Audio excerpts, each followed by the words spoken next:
Hello, and welcome to the Cedar River Snag After Hours. Or is it after dark? Have we figured that one out?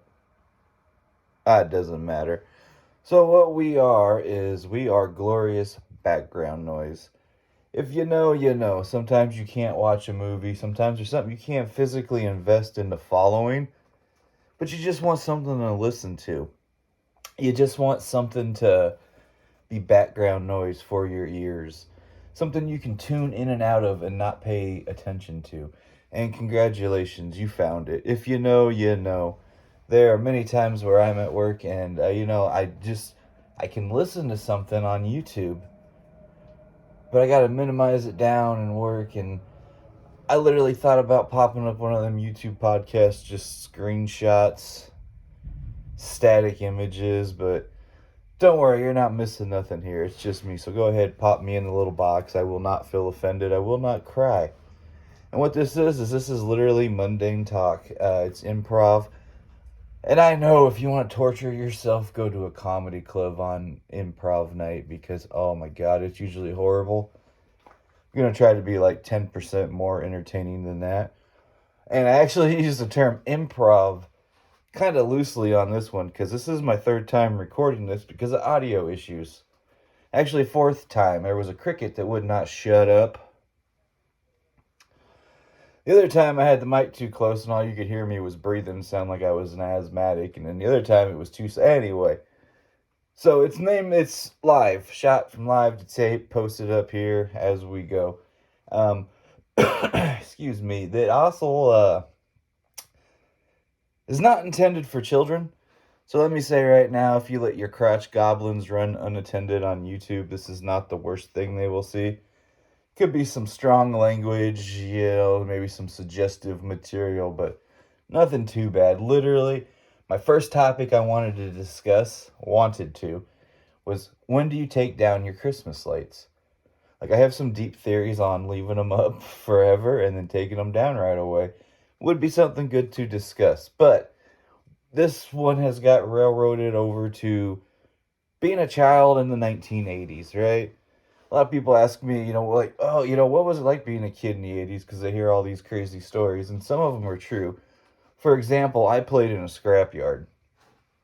And this is not, your normal scrapyard. It was a couple square mile of everything. But, before we get into that, hey, I'm Cedar. I'm your host. If you're like, hey, I know your voice. I recognize you. I know that name. That is me. Congratulations, you have found me. A couple other projects I was working on. There was some audio right issues with different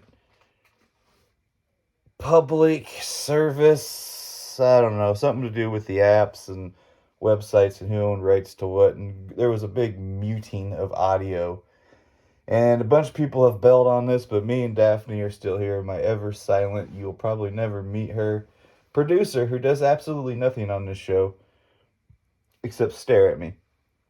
So, aside from that, hi, Cedar. But I did play in a scrapyard as a kid, and I will say, it was fun. It was fun. We kind of lived out in the middle of nowhere, and there was a couple square mile scrapyard, and people lived there. There was a trailer up in the front, and they had their cars, their trucks, their vans, what they made money off of, parked up by there. And as a kid, you didn't go up, by the middle where the entrance was, because that's where people were. But we would go in the back, and over here on this side, there was literally, like 20-foot wide, 10-foot tall row of furniture for a quarter mile. Just chairs and couches and love seats all stacked up, rotting in the weather. There was piles of old clothes, dishes, most of them broken, but stacks of dishes and, golf clubs and tools, axes, rakes, just pile of almost like household crap. And people would literally go in there and be like, I need 4 plates, and must rummage through the pile. I don't know how they made money off of that garbage. But then they had lumber, they had wood, they had roofing material, shingles, tin, cinder blocks, mile row of cinder blocks, like old, half busted, most of them. But they still, just piles of all this scrap. And then you got to the cool stuff, right? And I will say this is a story for another time, but we did pilfer building materials and built us a clubhouse out in the middle of a timber. This will be a next time story. And dude fought off, defended it from a homeless man. And the thing had a working fireplace in it, and like we stocked it with canned. It was anyway sweet, but we got most of our stuff from there from this scrapyard. So we played in it quite a bit. But they had cool stuff like golf carts and go-karts and like riding lawnmowers and boats and snowmobiles and scooters and all that stuff we would play with. And as kids do, we tried to get one to run, like taking parts and swab, but we were like 7. So there ain't no way in hell we actually got one running, but we still so much shit trying to get one to run. Uh, but then probably the coolest part of this scrapyard was, beside all that, was RVs and campers. And as kids, we would break into these RVs and campers constantly, like all of them, and play inside of them. Like this was like probably our favorite thing to do, was to play RV. And that wasn't, I feel like that was safer than like riding on the back of like full-size motorcycles, tipping them over at 7 and like jumping off so you didn't die. But then the cool thing about this was people live there, right? So way over on the far, far corner, there was this giant cinder block building. It only had roof over part of it. One way in and one way out. And inside of it was just giant pens. And they had hogs, they had chickens, they had geese, they had goats. Yeah, there was a peacock rolling around in there. Like, they had all these animals in pens, and they would slaughter and process them, whatever. But as kids, that was part of playing in the freaking junkyard, was you would take food and go over and you'll feed the hogs, whatever, and then go play in the campers and go rummage through the scrap piles to set you up a little, dinner kitchen plate looking thing and sit there and, I don't know, we played all kinds of stuff, jump on a boat and go out in imaginary. But if they saw you out there, they didn't like you out there. And looking back at it now as an adult, I'm like, okay, there was probably some safety liability. Like, we don't want these kids to die playing on an old forklift or something. I understand that. But as a kid, we always just assumed it was because we would steal whatever we wanted. Like, it was bad. So, they would come up and chase you out of there. For whatever reason, we didn't care. And at any given time, I mean, to be fair, there was between, 6 and about 9 kids in there from the ages of 6 to about 9. That would be right. And, oh, like daily for the longest time, we played in that scrapyard. And there was the old guy that owned it, and I say old now because he's about my age, but the old guy that owned it, and then his wife, she was not a threat. She could not catch you if she tried to catch you. Like, if she came running out, you were pretty much safe. Now, the older gentleman, when he come running out, you had to worry about him a little bit. He still had some legs under him. He could get up and chase you, but there's literally 6 or 9 kids that just all different directions. Who does he chase? Like he would chase one and whatever. We knew the scrapyard out there better than he did. Like, we had paths. There was stacks of refrigerators we had moved that only kids could run down through, and like you could open the doors so you couldn't see back in there. And dude, we had like runaway paths just to get away from this guy. And I don't blame him, because I would be chasing kids out of there too. I think about my kids playing in there now, and I'd be like, oh hell no, get out of there, child. You can't play in that. But anyway, so as kids, we had to get chased out of there, and we'd go away for the day, and we'd come back the next day, of course.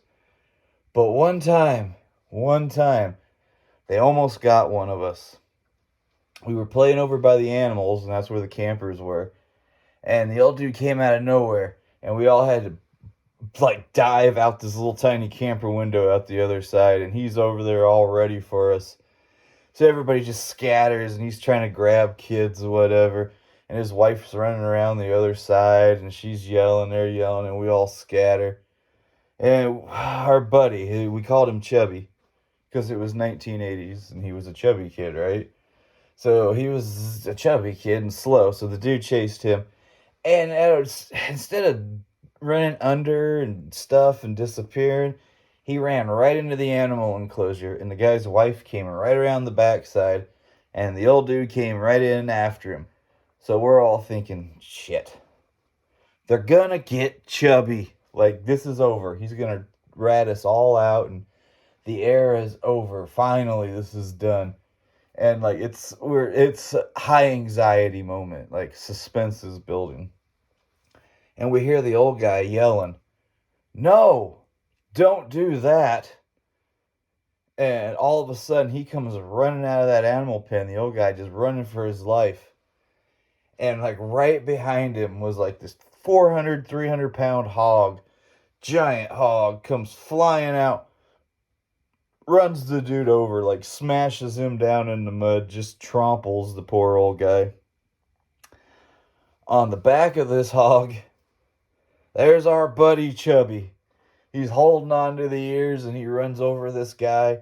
He runs down a couple lanes of junk, runs up a lane of junk towards the front. We're watching him. They get up towards the front. He cuts out on the road, exits and goes down. And we're like, holy shit, Chubby's going to ride that hog all the way home. Are you seeing this? Like, he just stole a hog and rode it out of the junkyard. So we all scramble, right? And get out of there, and we go hauling ass to Chubby's house because we want to see him ride up on this hog. Like, he is a legend now. And we wait and wait. He didn't show up for the longest time, and then he come walking up. He's all scratched up and bleeding, crying a little bit. And we're like, "Did you steal that hog?" Like, all excited. And he's like, "No. The old guy was trying to catch him, and he didn't have anywhere to go, so he opened up the hog thing to run in there and try to hide somehow. And the hog's just charged out. He ended up somehow jumping up, getting on the back of one, and was just holding on to the ears for dear life. He wasn't riding it. He was just surviving. It took him about a quarter mile down the road, threw him off in a ditch somewhere, and then kept on running, and then he walked home. But for that brief minute, man, we thought Chubby, like, stole that hog, ran the guy over, and then went home. Like, that was... Even though it didn't happen, I remember it that way because it was so awesome. And looking back at it now, like, if my kids wanted to do something like that, I'd be like, hell no. You're 7.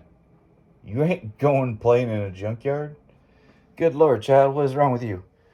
But, that was the difference. In the 80s, literally, I remember you would go outside and then you weren't allowed to come back in for, till lunchtime or supper time or something. You were outside. You had to find something to do. It wasn't like you were outside on a screen playing a game. Like, you went and we played on the river. We tried to raft the Mississippi River like Tom Sawyer. Played in scrapyards. There's quite a bit going on. But, times have changed now, and it might be for the better, because I almost lost a leg a couple times tipping a motorcycle over. So I can't say that, things haven't got slightly better, but there was something from the lessons I learned being a feral child that I might not get any other way. But, Hey, thanks for joining us out here at Cedar River Snag After Hours. We are mundane talk, improv, shot from the hip, live to tape recording. And, we will spit out a couple of these and see where it goes. And, because I personally know, I've been on YouTube and I just want to listen to something. You're not missing nothing up here. You're not missing anything. You can just listen, and then literally there's no point to anything I'm saying, so you can check out. Read an email for 5 minutes, pop back in, and be like, whoa, this dude's still talking. That's what we strive for. That is the main goal of this, right, Daphne? Right. So anyway, thank you for joining us. We'll pop out a couple of these. If we get traction, even if it's like 3 people being like, you keep me sane during the workday, we'll keep trying to go for a while. But there'll be a couple of these coming out. We'll see how it all rolls out. Thank you for joining. And then next time, we talk about a bunch of kids in the 1980s whipping rocks at homeless people. We had to defend our clubhouse.